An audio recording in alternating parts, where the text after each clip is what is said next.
Guys ये Indian physical environment का chapter 2 है, स्ट्रक्चर एंड फिजियोग्राफी। बहुत इंपॉर्टेंट चैप्टर है, तो मैं आपसे रिक्वेस्ट करूंगा कि इस वीडियो को बहुत ध्यान से देखना और फिर उसके बाद बहुत मुश्किल होगा कि आप इस चैप्टर को भुला पाएँ। बहुत सारे क्वेश्चंस यहाँ से पूछे जाते हैं। चैप्टर 1 की वीडियो हम बना चुके हैं, बहुत अच्छा रिस्पॉन्स आप दे रहे हैं, थैंक यू सो मच उसके लिए। अगर आपने वो वीडियो नहीं देखी है तो मैं उसका लिंक डिस्क्रिप्शन में दे दूंगा, ठीक है। आप वहाँ से जाकर आप वो वीडियो देख सकते हैं। वीडियो आगे बढ़ाने से पहले मैं एक बात और आपको बताना चाहूँगा कि हमारे चैनल पर एक गिव अवे कंटेस्ट चल रहा है 3 नवंबर से 23 नवंबर तक ये चलेगा, जिसमें आप ज़रूर से ज़रूर पार्टिसिपेट कीजिए ऑलराइट, और प्राइज़ जीतिए। So hello everybody, Jai Hind, this is Zubaid Khan and welcome back to the channel IAS target. So guys जैसे कि यहाँ पर लिखा हुआ है, do you know that our earth also has a history. क्या आप जानते हैं कि हमारे अर्थ की भी एक हिस्ट्री है, एक इतिहास है। जैसे अर्थ अभी दिखती है, जैसे इसकी लैंडफॉर्म्स अभी दिखते हैं, ये वैसे नहीं थे पहले, ठीक है। अगर एक एस्टिमेशन की माने, करंट एस्टिमेशन की माने, एक अंदाज़ा लगाएं तो लगभग हमारी जो अर्थ है वो 460 मिलियन ईयर्स ओल्ड है। यानी इसकी जो उम्र है वो 46 करोड़ साल पहले की है, 46 करोड़ साल पहले की है, ठीक है। अब इन्होंने जो कहा कि जैसे कि लैंडफॉर्म दिखते हैं, अर्थ के जो लैंडफॉर्म अभी दिखते हैं, हम देखते हैं ऐसे, तो पहले ऐसे नहीं थे, ठीक है। तो वो क्या रीज़न थे जिनकी वजह से अर्थ के लैंडफॉर्म चेंज हुए, अर्थ का शेप चेंज हुआ। तो मेनली बहुत सारे रीजन होते हैं, लेकिन मेनली 2 रीज़न है। एक तो एंडोजेनिक फोर्सेस और एक एक्सोजेनिक फोर्सेस, ठीक है। ये 2 फोर्सेस से मेनली, प्राइमरीली ये 2 फोर्सेस से, एक तो एंडोजेनिक फोर्सेस और एक एक्सोजेनिक फोर्सेस। अब ये 2 फोर्सेस क्या होते हैं, देखिए इनके नाम से ही देखिए। इसको देखते हैं पहले, एंडोजेनिक फोर्सेस को। एंडोजेनिक फोर्सेस 5 बार इसका नाम लीजिए, आप नाम पढ़िए, आपको पता लग जाए। एंडोजेनिक फोर्सेस, एंडो एंडो यानी अंदर से कुछ तो होगा, एंडो एंडो अंदर वाले फोर्सेस। हाँ, जो एंडोजेनिक फोर्सेस मतलब अंदर कुछ तो हुआ होगा अर्थ के, ठीक है। ये अर्थ है, अब इसके अंदर कुछ तो हुआ होगा अंदर, जिसका असर अर्थ के ऊपर पड़ा, बाहर पड़ा, ठीक है। तो वो फोर्सेस जो अंदर होते हैं, ठीक है, उनको कहते हैं एंडोजेनिक फोर्सेस, ठीक है। एक्सोजेनिक फोर्सेस जो बाहर वर्क करते हैं, जो फोर्सेस बाहर वर्क करते हैं, उनको कहते हैं एक्सोजेनिक फोर्सेस। इन दोनों फोर्सेस की वजह से अर्थ के लैंडफॉर्म जो हैं वो टाइम के साथ साथ चेंज आता गया उनमें, ऑलराइट। अब आप और अच्छी तरीके से समझ पाएंगे। जैसे कि एक आदमी है, ठीक है, एक एजड मैन है, लगभग 80 साल का एक आदमी है, ठीक है।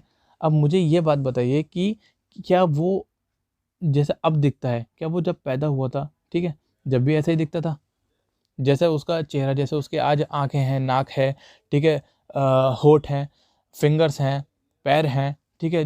मान लो इसको लैंडफॉर्म मान लो, जैसे ये आज दिखता है, क्या ये 80 साल पहले भी वैसे ही दिखता था, ठीक है? 79 ईयर्स पहले भी ऐसे ही दिखता था? बिल्कुल नहीं, टाइम के साथ साथ इसमें चेंज आया। अब प्राइमरीली जैसे कि मैंने यहाँ पर बताया, एंडोजेनिक और एक्सोजेनिक फोर्सेस। अब मेनली ये जो चेंज आया ना, ये 2 फोर्सेस की वजह से आया है। एक तो वो फोर्स जो इसके अंदर चल रही थी, इसके अंदर भी कुछ एक्टिविटीज़ चल रही थी, ठीक है। ये खाना खाता था, ये खाना खाता था, जिसकी वजह से क्या होता है, इसके अंदर एक्टिविटीज़ होती थी जो जिससे इसका साइज़ बढ़ा, ठीक। जब बच्चा पैदा होता है तो उसमें लगभग 300 बोन्स होती हैं, ठीक है। टाइम के साथ साथ क्या होती हैं, बोन्स जो हैं जॉइंट होती हैं और लगभग ये 206 के करीब पहुंच जाती हैं, ठीक है। जैसे जैसे एडल्ट होता जाता है 206 बोन्स हो जाती हैं, ठीक। तो ये किस वजह से हुआ, ये इसके अंदर जो एक्टिविटीज़ हुई, ठीक है, इसने इसका शेप चेंज कर दिया। पहले कहाँ 300 हड्डी थी, दुबला पतला था, छोटा सा था। अब कहाँ 206 हड्डी हो गई, हड्डी कम हो गई, जॉइंट हो गई, एक दूसरे से मिल गई, जिसकी वजह से ये थोड़ा चौड़ा हुआ, इसका साइज़ बढ़ा, ठीक। इसकी आंखें थोड़ी बड़ी हुई, इसकी नाक थोड़ी बड़ी हुई, इसके फिंगर्स थोड़े बड़े हुए। तो टाइम के साथ साथ इसमें चेंज आया, ठीक। आप समझ रहे ना मैं क्या कहना चाह रहा हूँ, ठीक। ये जो फोर्सेस है ना, इन्होंने बहुत इंपॉर्टेंट रोल प्ले करा है जो अर्थ की लैंड फॉर्म्स हैं उनमें चेंज लाने के लिए, ठीक है, उनको इवॉल्व करने के लिए, ये फोर्सेस ने। अब मैं आपको बताता हूँ कि अर्थ जो है 460 मिलियन ईयर्स अगो कैसे दिखता था। देखिए ये हमारी अर्थ है, लगभग 225 मिलियन ईयर्स एगो की है।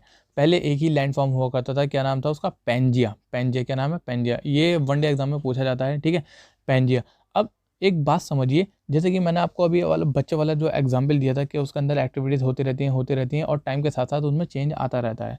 अब देखिए, अब हमारा अर्थ जो है, ठीक है, जब ये पैदा हुआ था, अर्थ जो है बना था, ठीक। तो इसके अंदर क्या है, कुछ प्लेट्स हैं। ये प्लेट हो गई, उसके अंदर एक ये प्लेट हो गई, ये प्लेट हो गई, ठीक है। जैसे कि मान लो ये क्रस्ट हो गई, फिर उसके बाद क्रस्ट के नीचे मेंटल हो गए। अब मेंटल का ऊपर का एक पार्ट है एस्थोनोस्फेयर, ठीक है। एस्थोनोस्फेयर है वो क्या है, उसमें वो मॉल्टन है, मतलब पिघला हुआ है, ठीक है, उनमें मॉल्टन मैग्मा। अब वो रिजिड नहीं है, मतलब एक तरफ को रुका हुआ नहीं है, वो मॉल्टन मैग्मा है, हिलता रहता है, ठीक, मॉल्टन मैग्मा है, उसमें एक्टिविटीज होती रहती हैं। तो सारी प्लेट्स उसको ऊपर ही रुकी हुई हैं, तो प्लेट्स में क्यों नहीं मूवमेंट होगा। अब ये जो प्लेट्स में मूवमेंट होता है ना, प्लेट्स चलती हैं, ठीक है। अब इस मूवमेंट को कहते हैं कि टेक्टोनिक एक्टिविटी हो रही है भाई, टेक्टोनिक एक्टिविटी हो रही है, ये प्लेट्स हिल रही हैं तो हम कहते हैं टेक्टोनिक एक्टिविटी हो रही है, ठीक।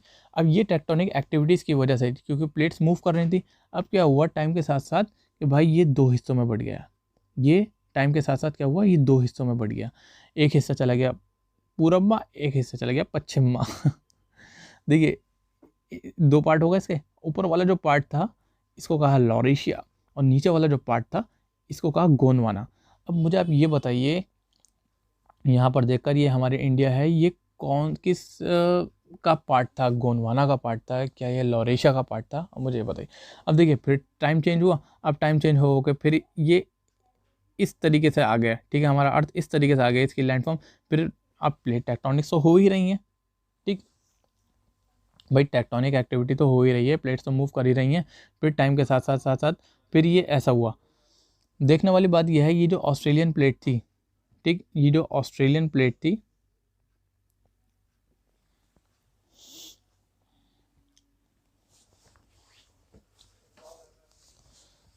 देखने वाली बात यह है, यहाँ पर हमारी इंडिया नहीं है, ठीक, हमारी इंडिया किसका पार्ट था, इंडो ऑस्ट्रेलिया प्लेट, पहले ये इंडो ऑस्ट्रेलिया प्लेट थी। अब ये, अब देखिए टाइम के साथ साथ क्या हुआ कि जो इंडो ऑस्ट्रेलियन प्लेट थी, इनमें इनके दो टुकड़े हो गए, इंडो अलग हो गई और ऑस्ट्रेलियन अलग हो गई, ठीक है, मतलब इंडियन प्लेट अलग हो गई और ऑस्ट्रेलियन प्लेट अलग हो गई। अब ऑस्ट्रेलियन प्लेट ने मूवमेंट शुरू कर दिया नीचे को, साउथ की तरफ को, और इंडियन प्लेट हमारी सामने को चलती रही, ठीक है। और ये जाके जब हम सीधे चलते रहेंगे तो कोई ऐसी जगह तो आएगी जहाँ पर हम टकराएंगे। ये किससे टकराई, ये टकराई भाई यूरेशिया से, ठीक, वहाँ से टकरा गई ये, वहाँ पे जाकर जुड़ने लगी। अब टाइम के साथ साथ जब ये वहाँ पर जुड़ने लगी, अब वहाँ से टकरा गई, तो कुछ फॉल्ट्स भी क्रिएट होते हैं, फॉल्ट्स क्रिएट होते हैं, फिर उनमें सेडिमेंट्स जमा होते हैं। अब ये सेडिमेंट्स होते होते होते होते क्या हुआ, पहाड़ बन गया। अब इन्हीं पहाड़ को क्या कहते हैं, हिमालयास फॉर्मेशन हो गई। देखिए ये बहुत एक लंबा प्रोसेस है जो मैंने आपको बहुत शॉर्ट में बताया, ठीक है। अगर आप चाहते हैं कि मैं इसकी सेपरेट वीडियो बनाऊं और एक एक पॉइंट मैं डिटेल में डिस्क्राइब करूं, तो आप नीचे कमेंट करके मुझे ज़रूर बताइएगा, ठीक है। बहुत अच्छी तरीके से मैं आपको समझाऊंगा। अगर अभी समझ में आ गया तो कोई बात नहीं, वेल एंड गुड। जैसे कि मैंने बताया आपको कि ऑस्ट्रेलियन प्लेट जो थी move towards the south eastern direction, ये साउथ ईस्टर्न डायरेक्शन में मूव करती गई, ठीक, और वहाँ पर जाकर रुक गई। हालांकि प्लेट्स जो हैं आज भी मूव कर रही हैं, ठीक, और इंडियन प्लेट जो थी वो नॉर्थ की तरफ को मूव करती गई, ठीक है। कैन यू मैप, यस, हमने मैप दिखा दिया है पहले ही। This northward movements of the Indian plate is still continuing, ये अभी भी चल रहा है, और it has a significant consequences on the physical environment of the Indian subcontinent. मैंने आपको कल बताया था कि जब भी हम इंडियन सब कॉन्टिनेंट की बात करते हैं, इंडियन सब कॉन्टिनेंट नाम लेते हैं, तो जब भी हम इंडियन सब कॉन्टिनेंट नाम लेते हैं तो इसका मतलब होता है कि इंडिया, पाकिस्तान, भूटान, नेपाल, अफगानिस्तान, ये सब, ठीक, और म्यांमार भी। It is primarily through the interplay of this endogenic और एक्सोजेनिक फोर्सेस। भाई ये इन दोनों, ये मेनली ये दो फोर्सेस ही हैं, ये दो भाई ही हैं, जिसकी वजह से इंडियन सबकॉन्टिनेंट आया, इंडियन सबकॉन्टिनेंट पैदा हुआ। और ये लेटरल मूवमेंट मतलब अब लेटरल क्या होता है, लेटरल मतलब भाई ये समझ लो कि लेटा हुआ है और फिर मूवमेंट हो रहा है, मतलब हॉरिजॉन्टली मूवमेंट हो रहा है, ठीक। देखो इसके इसके जियोलॉजिकल स्ट्रक्चर के हिसाब से ना, हम इंडिया को 3 जियोलॉजिकल डिवीज़न में बांट सकते हैं, और वो कौन से हैं, जिसकी वजह, और ये डिवीज़न है हमारा पेनिनसुलर ब्लॉक, और हिमालयास और अदर पेनिनसुलर माउंटेन्स, और इंडो गंगा ब्रह्मपुत्र प्लेन।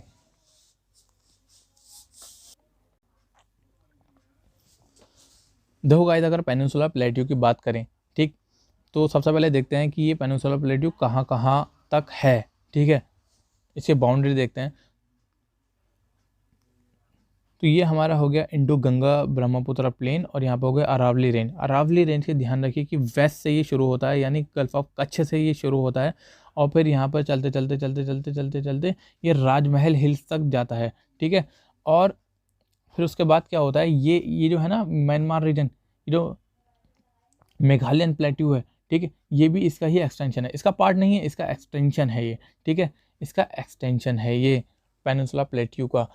अब इसको और इसको क्या चीज़ अलग करती है, इस वाले पार्ट को और इस पार्ट को क्या अलग करती है, एक फॉल्ट अलग करता है जिसको कहते हैं, वेस्ट बंगाल के पास है, जिसको कहते हैं मालदा फॉल्ट। क्या कहते हैं, मालदा फॉल्ट अलग करता है, ठीक है। मालदा फॉल्ट इस ये यहाँ पर छोटा नागपुर प्लेट्यू है, यानी पूरा पेनिनसुला प्लेट्यू को और मेघालयन प्लेट्यू को जो अलग करता है वो मालदा फॉल्ट है। अब फॉल्ट का मतलब क्या होता है, ए फॉल्ट का मतलब होता है दरार। ऐसा नहीं कि ये मतलब बहुत बड़ा गड्ढा है यहाँ पे, ठीक है, बिल्कुल अलग है ये प्लेट। अगर ये बिल्कुल अलग होती ना तो ये अलग चली जाती, ये अलग चली जाती, ऐसा नहीं है, ये एक दरार है जिसको ये अलग करता है मालदा फॉल्ट। किसको, ये छोटा नागपुर प्लेट्यू या फिर हम कहें पेनिनसुला प्लेट्यू को, और इसको मेघालयन प्लेट्यू को या फिर कार्बी एंगलोंग को। ऑलराइट, तो देखिए गाइस, अगर आप यूपीएससी लेवल का एग्ज़ाम दे रहे हैं ना, तो आपसे क्रोनोलॉजिकली ऑर्डर में ये प्लेट्यूज पूछ सकता है, प्लेट्यूज पूछ सकता है, माउंटेन रेंजेस पूछ सकता है, हिल्स पूछ सकता है। ये मेरा एटलस है जिसका मैंने फ़ोटो लिया है आप लोगों के लिए, और यहाँ पर जो इंपॉर्टेंट हिल्स है ना, मैंने हाईलाइट कर दिया है, तो आप ये देख सकते हैं, ठीक है। आपसे पूछ लेगा कि नॉर्थ टू साउथ अरेंज करो भाई, ठीक। तो सबसे ऊपर जो है ना वो अरावली रेंज है, ठीक। अरावली रेंज है सबसे पुरानी, बहुत पुरानी है अरावली रेंज, इसको रेसिडुअल माउंटेन भी कहते हैं। अब रेसिडुअल का मतलब क्या होता है भाई, रेसिडुअल RESIDUAL, रेसिडुअल माउंटेन। देखो जब आप डिक्शनरी में सर्च करेंगे ना रेसिडुअल माउंटेन, रेसिडुअल का मतलब होगा बचा हुआ, मतलब भाई इतना इरोजन हुआ है इसका कि बस ये बचे हुए माउंटेन है, इतने पुराने हैं ये, इतना टाइम हो गया, ये रेसिडुअल है। ये अरावली रेंजेस जो है ये प्री कैम्ब्रियन रॉक्स की बनी हुई है, ऑलराइट। और इसकी जो सबसे हाईएस्ट पीक है ना वो माउंट आबू के अंदर है, जिसका नाम है गुरु शिखर, ठीक। ये बात आप ध्यान रखना, माउंट आबू में है गुरु शिखर, लगभग 1.7 किलोमीटर की है। ये क्वेश्चन पूछ सकता है या फिर यूपीएससी में भी ये स्टेटमेंट बना के पूछ सकता है आपसे, ठीक है। तो इस बात का ध्यान रखिएगा। अरावली रेंजेस में सबसे हाईएस्ट पीक कौन सी है भाई, माउंट आबू के अंदर है, क्या नाम है, गुरु शिखर। अब अरावली रेंजेस के नीचे क्या है, ये मालदा प्लेट्यू है, फिर अरावली रेंज के आगे विंध्या रेंज, फिर आगे सतपुरा रेंज। देखो विंध्या रेंज और सतपुरा रेंज जो है ना बहुत ही पुरानी है ये भी, और डेन्यूडेटेड हिल्स रेंज है, ठीक। देखो Vindhya range and Satpura range are very old and highly denuded hills range, ठीक। और कहाँ पर है ये सिचुएटेड, मालदा फॉल्ट के साउथ में, ये बात ध्यान रखिए, ये पूछ सकता है। मालदा फॉल्ट जो है, सॉरी मालदा प्लेट्यू के साउथ में विंध्या और सतपुरा रेंजेस हैं। और ये जो सतपुरा रेंज है ना ये ब्लॉक माउंटेन्स का एग्जाम्पल है, ब्लॉक ऐसे होते हैं ना, ब्लॉक माउंटेन्स, ये ब्लॉक माउंटेन्स का एग्जाम्पल है, ठीक। ब्लॉक माउंटेन ऐसे होते हैं, कुछ ऊपर कोई पत्थर ऊपर कोई पत्थर नीचे। अब जो पत्थर ऊपर है ना उसको कहते हैं हॉस्ट, और जो पत्थर नीचे है उसको कहते हैं ग्रेवन से। और दो बहुत फेमस रिवर्स हैं, नर्मदा एंड तापी, जो यहाँ से फ्लो होती हैं, ऑलराइट। देखिए ये जो पेनिनसुला प्लेट्यू है ना, ये इसका फ्लैंक, इसका ढाल कुछ इस साइड में है, इस साइड में ज़्यादा है, ठीक है। ईस्टर्न घाट की तरफ को ज़्यादा है। यही वजह है कि बहुत सारी रिवर्स जो है ना वो ईस्ट फ्लोइंग रिवर्स हैं, वेस्ट फ्लोइंग रिवर्स कम है। अब क्योंकि वेस्ट फ्लोइंग रिवर्स कम है, ईस्ट फ्लोइंग रिवर्स ज़्यादा है, तो इस वजह से ज़्यादातर नदियों का पानी ना बे ऑफ बंगाल में ज़्यादा बहता है। और नदियों का पानी आपको पता है कि पीने लायक होता है, साल्टी वाटर नहीं होता, जिसकी वजह से यहाँ पर सैलिनिटी कम है और यहाँ पर सैलिनिटी ज़्यादा है, ठीक है। यही रीज़न है, क्योंकि यहाँ पर रिवर्स कम फ्लो करती हैं, यहाँ पर रिवर्स ज़्यादा फ्लो करती हैं, बस यही रीज़न है कि यहाँ पर सैलिनिटी ज़्यादा है, सैलिनिटी इधर कम है, ओके। तो और हिल्स देखते हैं हम। सतपुरा रेंजेस की जो हाईएस्ट पीक है ना वो महादेव हिल्स में है। महादेव हिल्स कहाँ है, यहाँ पर है, और उसका नाम क्या है, उसका नाम है धूपगढ़, ठीक। मैं आई एम रिपीटिंग कि सतपुरा रेंजेस जो है ना, सतपुरा रेंजेस की जो हाईएस्ट पीक है वो कहाँ पर है, वो महादेव हिल्स में है, उसका नाम क्या है, धूपगढ़ नाम है उसका।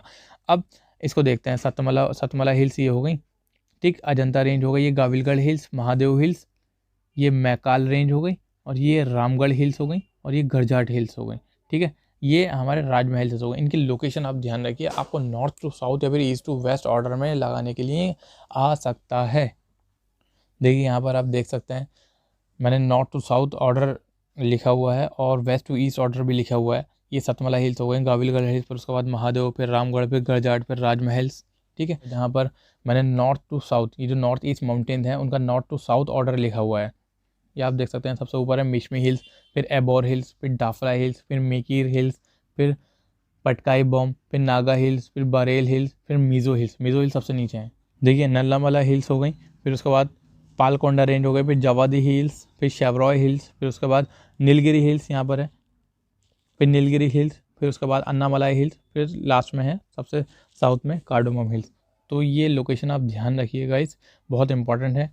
पर ऐसा होता है कि क्वेश्चन बहुत इजी होता है, लेकिन क्योंकि हमने मैप नहीं रीड किया हुआ तो हम उस क्वेश्चन को गलत कर देते हैं या फिर छोड़ देते हैं।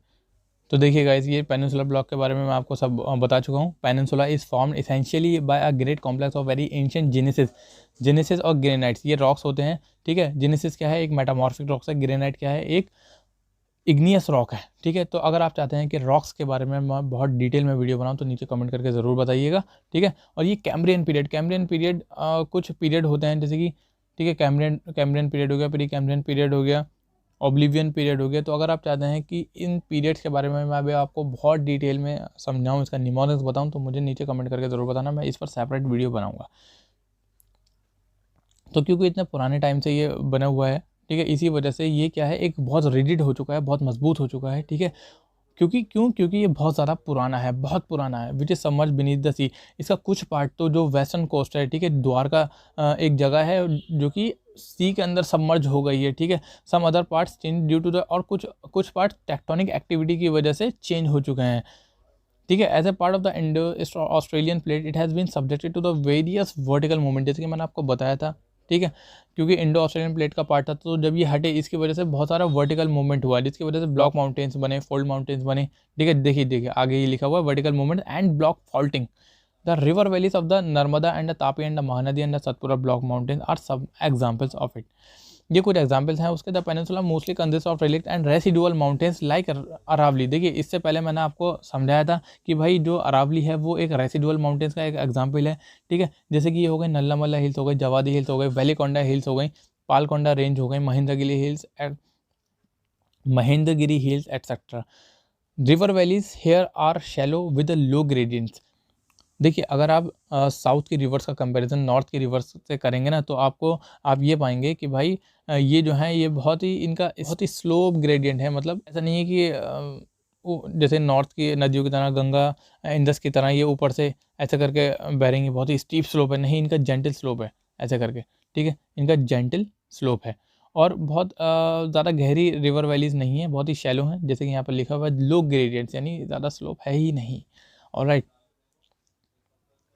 Can you calculate the gradient of the Himalaya and the peninsular rivers, draw the comparisons. देखिए जैसे कि मैंने अभी आपको बताया था कि most of the east flowing rivers जो ईस्ट फ्लोइंग रिवर्स हैं, जो इधर को बहती हैं, ठीक है, बे ऑफ बंगाल में बहती हैं, वो डेल्टाज बनाती हैं। जैसे कि आपने मैप में देखा होगा कि सुंदरबन डेल्टा है, ठीक है, बे ऑफ बंगाल में एंटर करने से पहले डेल्टा बनाती हैं। डेल्टाज फॉर्म्ड बाय महानदी हो गया, Krishna, Kaveri, Godavari are important examples. अब हम बात करते हैं हिमालयास की और अदर पेनिनसुलर माउंटेन्स की। Himalayas along with the other peninsular mountains are young, weak and flexible. देखिए ये बात ध्यान रखिए, ये जो पेनिनसुला है ना, ये बहुत पुराना है, बहुत ज़्यादा। जब इंडो ऑस्ट्रेलियन प्लेट अलग हुई थी तो ऑस्ट्रेलियन प्लेट तो नीचे को चली गई थी, तो यही सबसे पहले उससे जाकर टकराया था। वो तो सब बाद में बनाया, नॉर्थ की साइड वो तो बहुत यंग है, ठीक है। वो तो जब फोल्डिंग का प्रोसेस हुआ, ठीक है, सेडिमेंट्स जमा हुए, फिर फोल्डिंग का प्रोसेस हुआ, माउंटेन्स बने, फिर उसके बाद रिवर्स आए। रिवर्स ने क्या करा, सेडिमेंट्स लाइन नीचे को, ठीक है, जिसकी वजह से प्लेन्स बना, एलुवियल प्लेन, नदर्न प्लेन जिसे कहते हैं। तो ये सब यंग है, लेकिन ये बहुत ज़्यादा पुराना है, यंग है। अब यंग है इसलिए वीक है और फ्लेक्सिबल है, जैसे कि यहाँ पे लिखा हुआ है, जबकि पेनिनसुलर ब्लॉक जो है वो रिजिड है और स्टेबल है। Consequently, they are still subjected to the interplay of exogenic and endogenic forces, resulting in the development of the faults. देखिए एक्सोजेनिक और एंडोजेनिक फोर्सेस हमेशा से थे और हमेशा चलते रहेंगे, और इनकी वजह से फोल्ड्स होते हैं, थ्रस्ट प्लेन्स होती हैं। These mountains are tectonic in origin, dissected by fast flowing rivers which are in their youthful stage. देखिए यूथफुल स्टेज मतलब बिल्कुल अभी यंग है, तो इसी वजह से जो रिवर्स है ना वो अपनी यूथफुल स्टेज में है, वी शेप्ड वैलीज बनाती हैं। अब इतनी जब पानी गिरता रहेगा पत्थर पर तो उसको काट देगा, अपनी जगह बना लेगा, ठीक है। जिसकी वजह से उन्हीं को कहते हैं, यूँ करके जो ये जगह बना लेता है ना, ऐसा करके रिवर्स जो ऐसे करके जगह बना लेती हैं, तो इन्हीं को कहते हैं वी शेप्ड वैलीज़। तो ये यूथफुल स्टेज है रिवर्स का, जिसकी वजह से ये वी शेप्ड वैलीज बनाती हैं, रैपिड्स बनाती हैं, वाटरफॉल्स बनाती हैं, ठीक है, क्योंकि ये अभी एक्टिव स्टेज में है। देखिए अगर हिमालयंस के फॉर्मेशन की बात करें तो ये लगभग 64 मिलियन ईयर्स अगो पहले ही बने हैं। इसीलिए देखिए कहाँ 64 मिलियन ईयर्स अगो और कहाँ 460 मिलियन ईयर्स अगो, समझ ना बात। तो ये है वजह कि ये यंग हैं, वीक हैं। अब यहाँ से जो रिवर्स बहती हैं ना, ये अपने साथ सेडिमेंट्स लाती हैं और फिर ये नीचे लाके जमा कर देती हैं। यहाँ से रिवर्स बह रही हैं, अब इनको यहाँ पर स्लोप मिल रहा है, इस वजह से और बहुत तेज़ी से पानी ला रही हैं। क्यों? क्योंकि स्लोप बहुत ज़्यादा हाई है ना, ठीक है। तो अब जब स्लोप कम हो जाता है ना, तो ये क्या करती है, जब इनके अंदर ताकत नहीं रहती कि वो भाई उन पत्थरों को, उन सेडिमेंट्स को कि और आगे तक ले जाएँ, तो ये यहीं पर जमा कर देती हैं। अब ये जमा कर देती हैं, इन्होंने प्लेन बना दिया है, ठीक। अब ये प्लेन के भी कुछ पार्ट्स हैं, अभी आपको बताता हूँ। देखिए यहाँ से ये रिवर्स बह रही थी, ठीक है, रिवर्स बह रही थी, यूथफुल स्टेज में थी, बहुत तेज़ी में थी। अब जैसे ही थोड़ा सा इनकी पावर कम हुई, इनकी एनर्जी कम हुई, इन्होंने यहाँ पे लाके कुछ जो बहुत भारी भारी चीज़ें थी, जैसे कि बहुत बड़े बड़े पत्थर थे, अब ये बड़े बड़े पत्थर आगे नहीं लेके जा सकती, तो इन्होंने क्या करा, सबसे पहले अपना बोझ हल्का करेंगे, सबसे पहले बड़े वाले पत्थर को यहाँ पर रोक देंगी। बड़े बड़े पत्थर हुए, छोटे पत्थर हुए, वो चीज़ जो भारी हैं जो और आगे नहीं लेके जा सकती हैं, ठीक है, यहाँ पर छोड़ दिया इन्होंने। तो ये जो रीजन है ना, जहाँ पर ये बड़े बड़े पत्थर और ये पेबल्स यहाँ पर ये पाए जाते हैं, तो इस रीजन को कहते हैं भाबर रीजन। क्या कहते हैं? Bhabar region, BHAR, Bhabar region. This region is found along the foothills of the Shiwalik from Indus to Teesta. Indus से लेकर तीस्ता तक ये रीजन यहाँ पर मिलता है, फुटहिल्स। शिवालिक का जो साउथ साइड है ना, शिवालिक की जो सदर्न साइड है, शिवालिक क्या है, शिवालिक माउंटेन रेंजेस है हिमालयाज की सबसे नीचे वाली, तो वहाँ पर ये भाबर रीजन मिलता है। यहाँ पर कोई कल्टीवेशन नहीं होता है, कोई फसल वसल यहाँ पर नहीं मिलती है। यहाँ पर इनफैक्ट नदी भी गायब हो जाती है। क्यों? क्योंकि बड़े बड़े पत्थर यहाँ पर हमें देखने को मिलते हैं और उनके नीचे पानी होता है, ठीक है। अब हमें तो ऊपर से दिखाई दे रहा है ना। अब भाबर के नीचे भी एक रीजन आता है और इसकी जो विड्थ होती है ना, इसकी जो विड्थ है, ये चौड़ाई है लगभग 8 से 16 किलोमीटर है, 8 to 16 किलोमीटर। यहाँ पर जो रिवर होती है ना, वो डिसअपियर हो जाती है। अब ये तो हो गया भाबर। अब नीचे आते हैं थोड़ा तेराई रीजन में। तेराई रीजन क्या है, ये कल्टीवेशन के लिए बहुत मस्त है, एकदम बहुत बढ़िया है। इसकी जो मतलब चौड़ाई होती है ना, 15 से 30 किलोमीटर तक होती है। भाबर के नीचे ये होता है। अब ये एक क्वेश्चन मैंने देखा था एग्जाम में, जिसमें क्रोनोलॉजी पूछी थी कि सबसे पहले कौन सा होता है, फिर उसके नीचे कौन सा होता है, फिर उसके नीचे, फिर उसके नीचे। तो सबसे पहले होता है भाबर, फिर उसके बाद तेराई, फिर उसके बाद भांगर, फिर उसके बाद खादर रीजन, ठीक है। तो हम बात कर रहे हैं तेराई रीजन की, क्योंकि भाबर रीजन में तो भाई रिवर जो है डिसअपियर हो गई थी। अब कहीं ना कहीं तो जाके मिलेगी, जहाँ पर ये पत्थर खत्म होंगे वहाँ पर नदी मिल जाएगी, क्योंकि इन पत्थरों की वजह से तो दिखाई नहीं दे रही थी वो रिवर, ठीक। अब जब यहाँ पत्थर ख़त्म हुए तो भाई रिवर जो है वो दोबारा से री इमर्ज हुई, ठीक है। और ये बहुत ज़्यादा मार्शी लैंड होती है, बहुत ज़्यादा नमी होती है और बहुत, जिसकी वजह से डेंस फॉरेस्ट यहाँ पे देखने को मिलते हैं और बहुत हाई बायोलॉजिकल डाइवर्सिटी हमें देखने को मिलती है। तरह तरह के जानवर हमें देखने को मिलते हैं यहाँ पर, ठीक है। और ये कल्टीवेशन के लिए बहुत बढ़िया है, जिसने पंजाब, उत्तर प्रदेश और उत्तराखंड को एक एग्रीकल्चरल लैंड में तब्दील कर दिया, मतलब बदल दिया, ठीक है। Which gives good yield of sugar cane, rice and wheat. चलिए हमने भाबर की बात कर ली, फिर उसके बाद हमने तेराई की बात कर ली। अब हम करते हैं तेराई से भी नीचे भांगर की बात। It is that the higher part of the plain where the flood water can not reach. ये ओल्ड एलुवियम का बना हुआ होता है, ठीक। जो रिवर्स लाती हैं, अलुवियल डिपॉजिट लाती हैं, अलुवियल डिपॉजिट यहाँ पर करती हैं, ठीक है। एक अलुवियल प्लेन यहाँ पर बन जाता है। तो ये ओल्ड एलुवियम का बना हुआ होता है और इसमें कुछ कंकड़ पत्थर होते हैं, ठीक। अब इसके बात करते हैं खादर रीजन। ये न्यू एलुवियम का बना हुआ होता है और इसी को कहते हैं फ्लड प्लेन्स भी कहते हैं, या फिर कच्चा रीजन भी कहते हैं। देखिए अगर हम इंडिया का फिजियोग्राफिक डिवीज़न करें तो इंडिया को हम 6 पार्ट्स में डिवाइड कर सकते हैं। नदर्न और नॉर्थ ईस्टर्न माउंटेन्स, जिसमें हिमालयाज़ हो गया, ग्रेटर हिमालयाज़ के रेंजेस के बारे में हम पढ़ेंगे। और नदर्न प्लेन हो गया, जिसमें अभी हमने थोड़ा सा उसके बारे में देखा था, Indo Ganga Brahmaputra plain, alright. और पेनिनसुलर प्लेट्यू हो गया, इसके बारे में हम पढ़ चुके हैं। इंडियन डेजर्ट, कोस्टल प्लेन और आइलैंड, इन सभी के बारे में इन डिटेल हम अभी पढ़ने वाले हैं। तो वीडियो में लास्ट तक बने रहिए। और अगर आपको वीडियो अच्छी लग रही है तो प्लीज़ वीडियो को लाइक ज़रूर करना और कमेंट में ज़रूर लिखना। अगर कोई बात पूछनी भी हो, कोई डाउट भी हो, तो भी आप कमेंट में मुझे पूछिए, I will be happy to reply, alright. और गिव अवे कंटेस्ट में ज़रूर से ज़रूर पार्टिसिपेट कीजिए, ओके, और प्राइजेस जीतिए। देखिए, north and the north eastern mountains consist of the Himalayas and north eastern hills.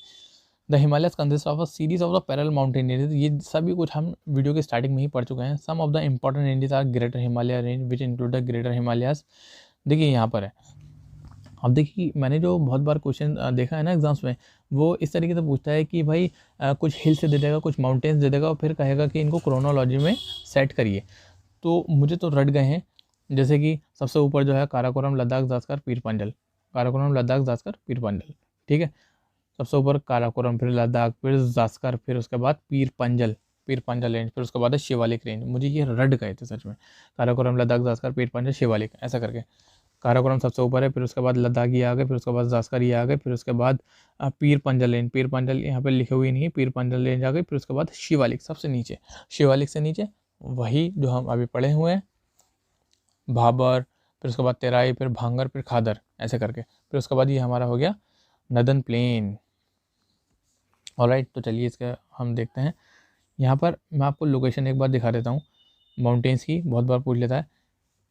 ये माउंट कैलाश है, ऑलराइट। ये कामेट, माउंट कामेट, और फिर नंदा देवी जो कि उत्तराखंड में है, फिर धौलागिरी, अन्नपूर्णा रेंज हो गई। फिर उसके बाद फिर यहाँ पर कंचनजंगा जो कि बहुत इंपॉर्टेंट है। और ये माउंट एवरेस्ट जो कि नेपाल में है, ऑलराइट। फिर नामचा बारवा, ये हम नॉर्थ ईस्टर्न में पहुँच गए। फिर पटकाई बम। तो ये सब आप मैप में ज़रूर से ज़रूर स्टडी कीजिए। और इन सभी रेंजेस के बारे में हम अभी पढ़ चुके हैं। General orientation of this ranges, ये जो रेंजेस है ना, इनका जो जनरली कैसे हैं, ये ऐसे करके हैं, नॉर्थ वेस्ट से लेकर ये साउथ ईस्ट तक जा रहे हैं, इस डायरेक्शन में जा रहे हैं, alright. Himalaya in the Darjeeling और Sikkim regions lie in the east west direction.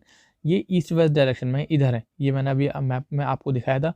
जबकि अरुणाचल प्रदेश में they are from the south west to the north west direction, ऐसे करके, ठीक है। In Nagaland, Manipur and Mizoram they are in the north south direction, ये ऐसे करके जा रहे हैं, ये ऐसे करके। ये मैं मैप में दिखाता हूँ आपको, north west to south east ऐसे करके इनका ओरिएंटेशन है, जनरल ओरिएंटेशन है।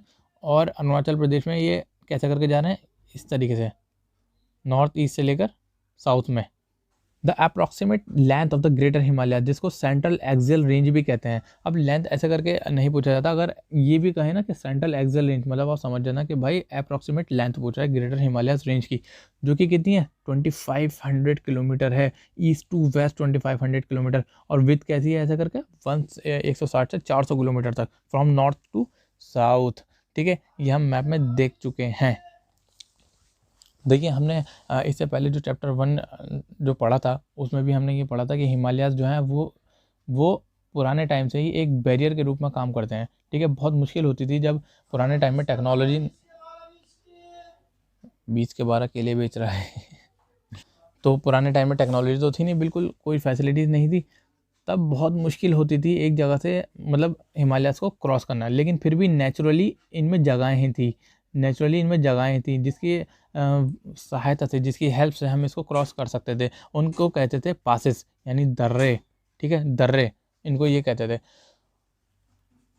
और सिर्फ यही नहीं, हिमालयाज़ एक बैरियर के रूप में काम करते हैं, एक दीवार की तरह काम करते हैं। एक दीवार क्या होती है, रोकती है। हिमालयाज़ जो हैं एक वॉल की तरह भी काम करते हैं, जो कि नॉर्थ पोल से आने वाली बहुत ठंडी हवाएं जो होती हैं, जो बहुत नुकसान देती हैं, उनको भी रोकते हैं। इंडियन सब कॉन्टिनेंट को बचाते हैं ये उन ठंडी हवाओं से जो नॉर्थ पोल से आती हैं, ठीक। देखिए ये लाइन यहाँ पर लिखी हुई है, Himalayas are not only the physical barrier, सिर्फ फिजिकल बैरियर ही नहीं है, सिर्फ इसी में परेशानी नहीं है कि इनको क्रॉस करने में परेशानी आती है, नहीं, they are also a climatic drainage and cultural divide भी कर देते हैं। भाई उधर कोई और कल्चर है और इस पार कोई और कल्चर है, उस तरफ हिमालयाज़ के उस तरफ कैसी, मतलब बिल्कुल ड्रेनेज पैटर्न अलग है, और इस तरफ बिल्कुल ड्रेनेज पैटर्न अलग है। वहाँ पर कोई और सा क्लाइमेट है, इधर कोई और सा क्लाइमेट है, क्योंकि हिमालयाज़ जो है वो ठंडी हवा को रोक देता है, तो उधर टेम्परेट है और इधर ट्रॉपिकल है, ठीक है। तो बिल्कुल क्लाइमेट भी डिवाइड कर देता है, there are large scale variation. अब इन हिमालयस के अंदर ही बहुत सारी वेरिएशन हैं लोकेशन के हिसाब से। हिमाचल प्रदेश में कोई और किसी और नाम से जानते हैं, वहाँ पर इनके फीचर्स अलग हैं, ठीक।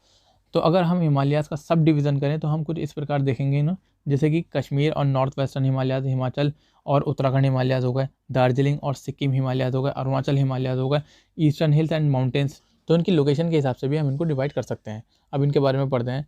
देखिए, कश्मीर हिमालयाज़ या फिर नॉर्थ वेस्टर्न हिमालयाज़ के बारे में पढ़ते हैं। नॉर्थ वेस्टर्न जो इस साइड में हिमालयाज़ हैं उनके बारे में हम पढ़ते हैं। तो इसमें जो रेंजेस है ना, ये काराकोरम, लद्दाख, जास्कर, पीर पंजल, जो मैंने अभी आपको बताया था वही है, ठीक है।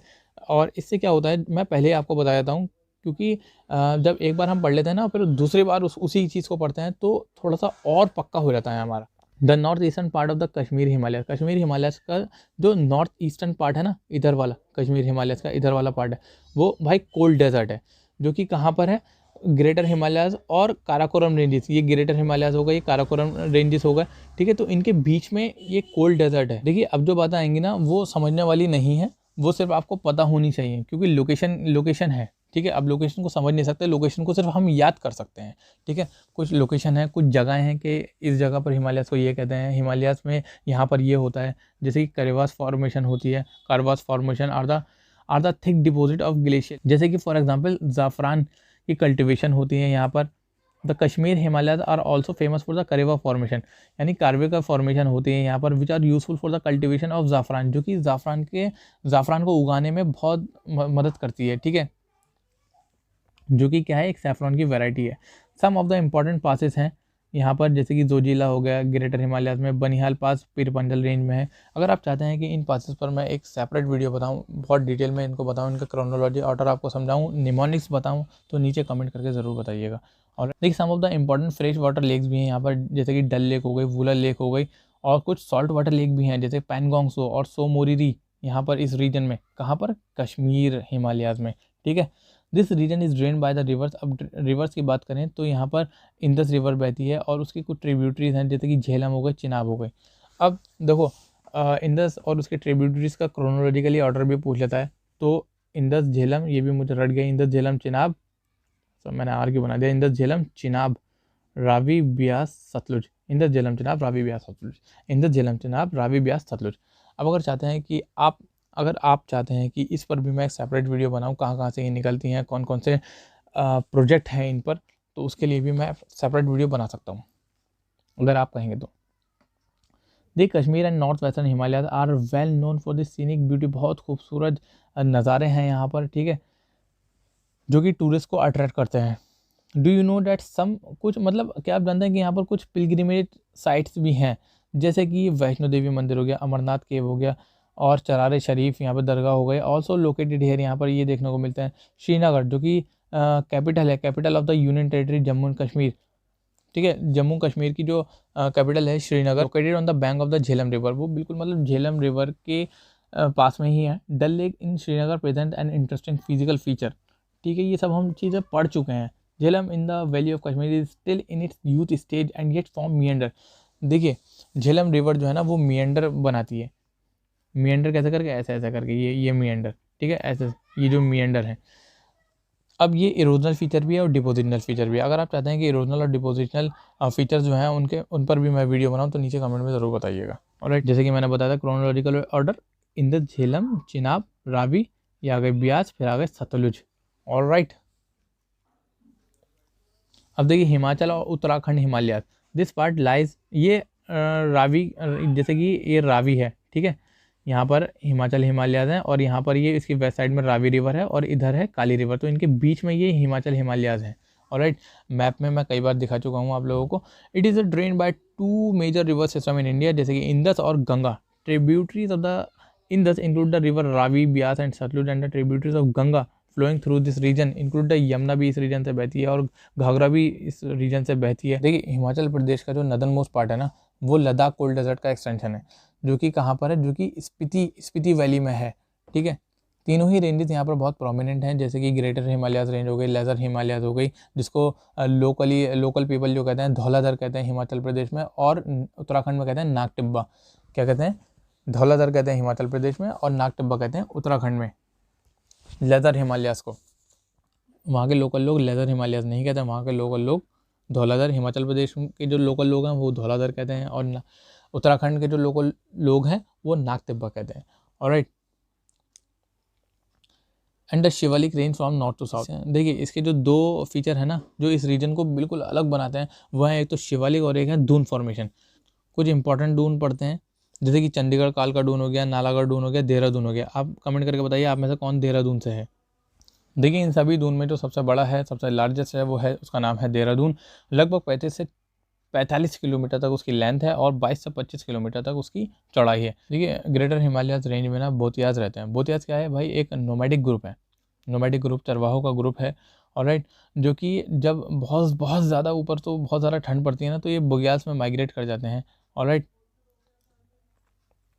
यहाँ पर वैली ऑफ फ्लावर्स भी देखने को मिलते हैं हमें। वैली ऑफ फ्लावर्स क्या है, एक रीजन है। The places of the pilgrimage such as Gangotri, Yamunotri, Kedarnath, Badrinath and Hemkund Sahib are also situated in this part.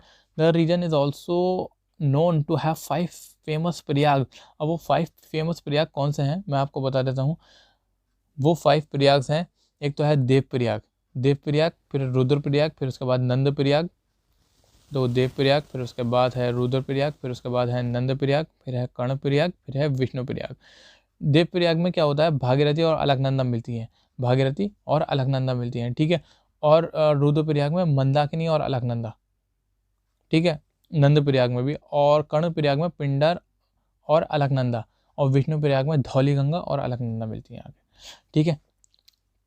तो अब बात करते हैं दार्जिलिंग और सिक्किम हिमालयस की।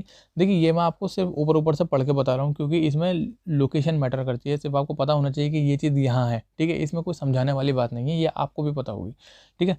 जो अगर दार्जिलिंग और सिक्किम हिमालयस की बात करें तो they are flanked by the Nepal Himalayas by in the west. ये जो सिक्किम हिमालयस हैं ये वेस्ट के साइड से नेपाल हिमालय से घिरे हुए हैं, और ईस्ट के साइड से भूटान हिमालय से घिरे हुए हैं, ठीक है। इट इज़ रिलेटिवली स्मॉल भाई, अगर दूसरी माउंटेन रेंजेस के साथ कंपेयर करें तो ये रिलेटिवली स्मॉल हैं, छोटे हैं, ज़्यादा बड़े नहीं हैं। और इस रीजन में कंचनजंगा देखने को मिलता है, कंचनजंगा जो कि माउंटेन पीक है। ऑलराइट, डीप वैलीज यहाँ पर हमें देखने को मिलती हैं। The higher reaches of this region are inhabited by Lepcha tribe. अगर हम और ऊपर जाते हैं ना इन रीजन में, तो एक ट्राइब हमें देखने को मिलता है जिसका नाम है Lepcha. While the southern part particularly the Darjeeling Himalaya has a mixed population of Nepalese. देखो अगर सबसे ऊपर जाएंगे ना तो सबसे ऊपर हमें सब लेप्चा ट्राइब देखने को मिलती है, लेकिन अगर हम इन सिक्किम हिमालय में नीचे को आते हैं तो इनमें हमें मिक्स्ड पॉपुलेशन देखने को मिलती है। हमें नेपालीज भी देखने को मिलता है, बंगाली भी मिल जाएंगे, और कुछ ट्राइबल भी देखने को मिल जाएंगे सेंट्रल इंडिया के।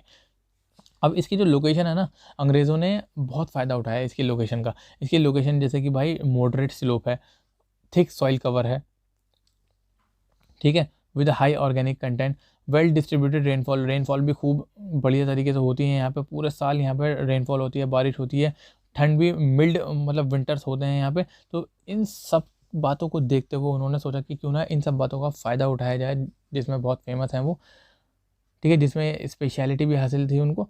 इन्होंने इन सब बातों को देखते हुए उन्होंने टी प्लांटेशन यहाँ पे इंट्रोड्यूस किया इस रीजन में। अब अगर अरुणाचल हिमालय की बात करें तो these extend from east of the Bhutan.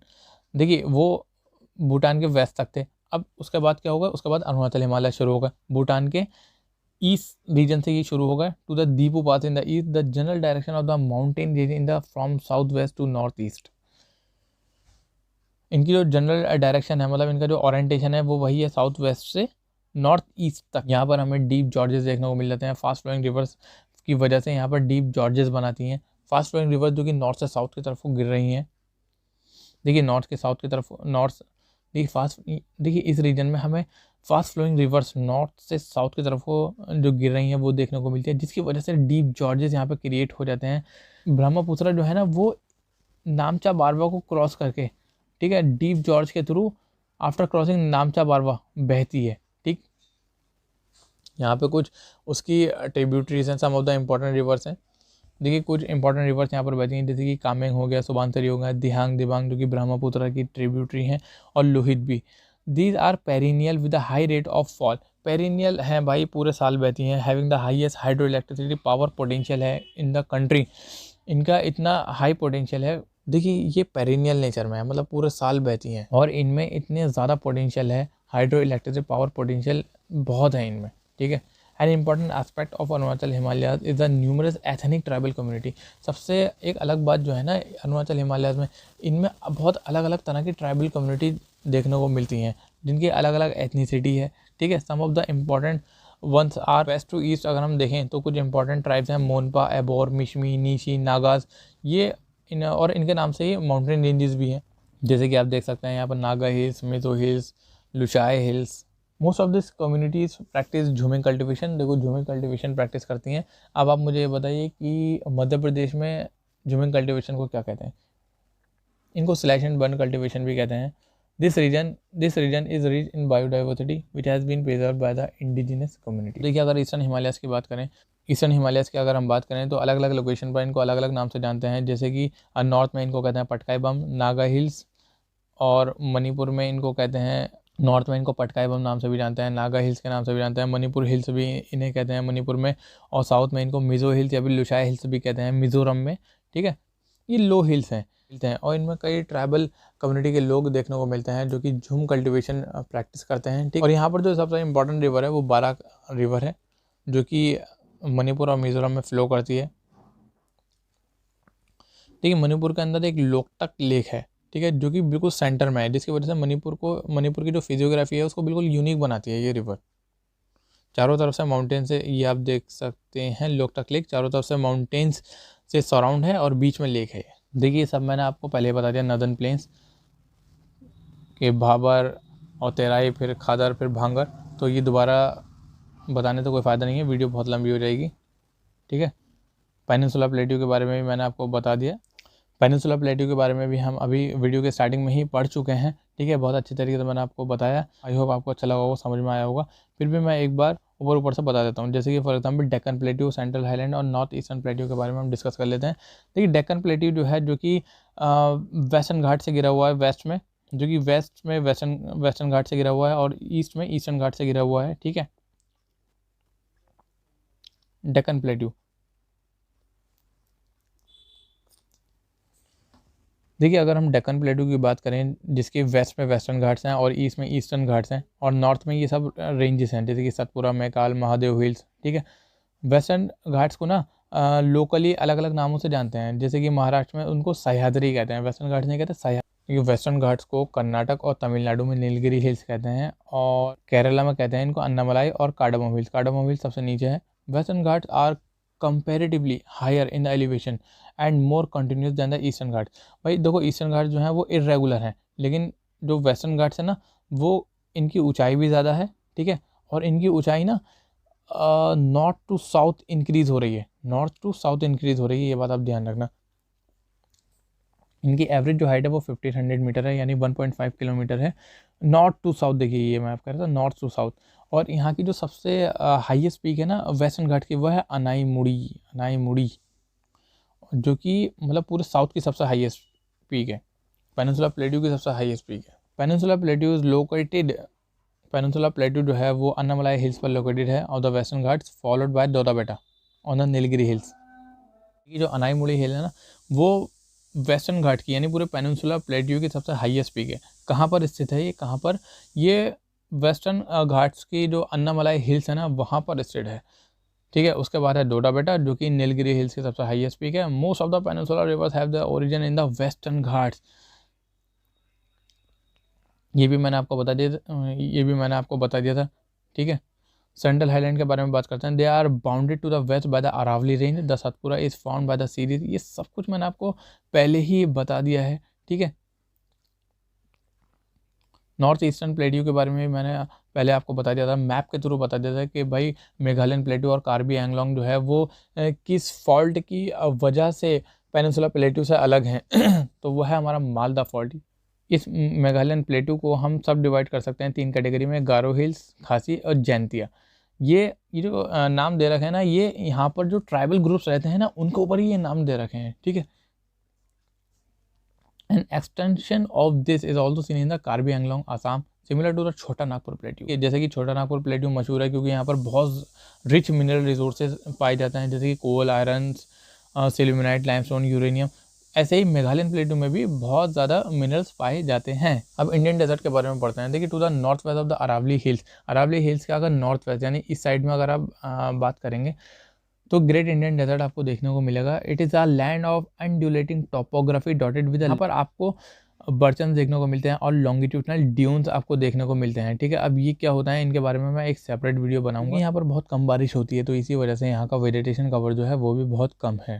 ठीक है, इसको मरुस्थली भी कहते हैं। इट इज़ बिलीव दैट, देखिए ये माना जाता है कि मेसोजोइक एरा में ना, मेसोजोइक एरा, ये कुछ एरा होते हैं कि ऐसा माना जाता है कि मेसोजोइक एरा के टाइम पे ना ये रीजन भाई समुद्र के अंदर था। ऐसा किस लिए बोल रहे हैं, ऐसा एविडेंस के बेसिस पर बोल रहे हैं, जिसमें जो वुड फॉसिल्स हमें मिले हैं तो उस वुड फॉसिल्स की जो एज अंदाज़ा लगाई जा रही है वो लगभग 180 मिलियन ईयर्स की मतलब अंदाज़ा लगाई जा रही है। हालांकि ये जो अंडरलाइन रॉक स्ट्रक्चर है of the desert is an extension of the peninsular plateau. ये जो राजस्थान है, राजस्थान का जो ये डेजर्ट है वो पेनिनसुलर प्लेट्यू का ही एक्सटेंशन है, जो कि मैंने वीडियो की स्टार्टिंग में बताया था।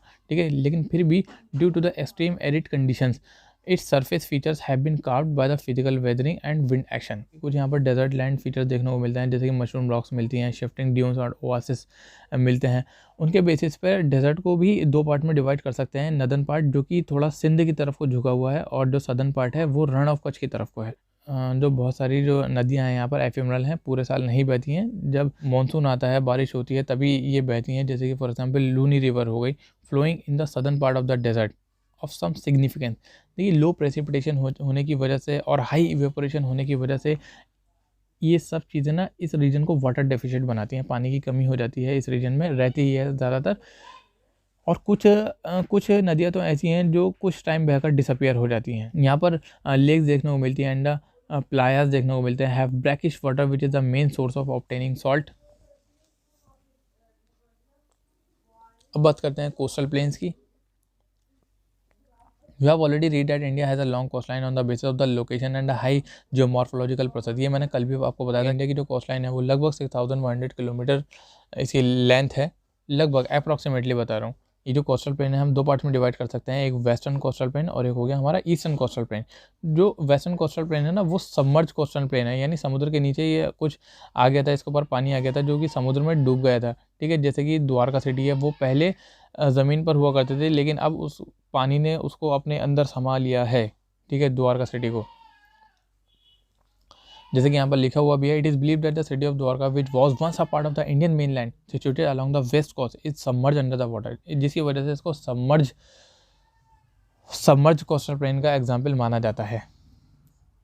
Because of the submergence it is a narrow belt, ये एक मतलब इतना ज़्यादा चौड़ा नहीं है, नैरो बेल्ट है, and provides a natural condition for the development of ports. देखिए, यहाँ पर ज़्यादातर आपको पोर्ट्स देखने को मिलेंगे वेस्टर्न साइड में। ठीक है, जैसे कि कांडला पोर्ट हो गया, मज़ागांव पोर्ट हो गया, मुंबई में जेएलएन पोर्ट हो गया, मरमगांव पोर्ट हो गया, कर्नाटक में मैंगलोर पोर्ट हो गया, कोचिन पोर्ट हो गया। ये जो वेस्टर्न कोस्टल प्लेन है ना, western coastal plain are narrow in the middle, बीच से तो थोड़ा सा पतला है, लेकिन get broader toward the north and the south. जैसे कि आप थोड़ा और नॉर्थ में जाते हैं या थोड़ा साउथ में जाते हैं, ये चौड़ा होता जाता है, लेकिन बीच से ये पतला है, जिसकी वजह से ये कुछ कंडीशन है जिसकी वजह से यहाँ पर डेल्टा नहीं बनता। Malabar coast has got certain distinguish feature in the form of kayals, brackish water which are use for fishing, inland navigation and also due to special attraction for tourist. लेकिन अगर ईस्टर्न कोस्टल प्लेन की बात करें तो ये broader है, जिसकी वजह से यहाँ पर डेल्टा फॉर्मेशन में आसानी होती है, और ज़्यादातर जो नदियाँ हैं वो बे ऑफ बंगाल में फ़्लो करती हैं, इंक्लूडिंग डेल्टा तो महानदी, गोदावरी, कृष्णा, कावेरी। ये आइलैंड्स के बारे में भी हम कल पढ़ चुके हैं, मैंने बहुत ज़्यादा डिटेल में बताया हुआ है आइलैंड्स के बारे में भी फर्स्ट चैप्टर में, जो कि एनसीईआरटी में भी नहीं गिवन था, वो मैंने बताया हुआ है। तो आपसे रिक्वेस्ट है कि आप वो वीडियो ज़रूर देखिएगा। ऑलराइट, तो इस वीडियो में सिर्फ इतना ही, बहुत लंबी वीडियो हो जाएगी, आप वो वीडियो ज़रूर देख सकते हैं। मेरी चैप्टर फर्स्ट जो मैंने कराया है उसमें बहुत ज़्यादा डिटेल में मैंने सब कुछ समझाया हुआ है। तो मिलते हैं नेक्स्ट वीडियो में। अगर आपको वीडियो अच्छी लगी तो प्लीज़ वीडियो को लाइक करना और चैनल को सब्सक्राइब करना और अपने दोस्तों के साथ भी शेयर कर देना। अंटिल देन, जय हिंद।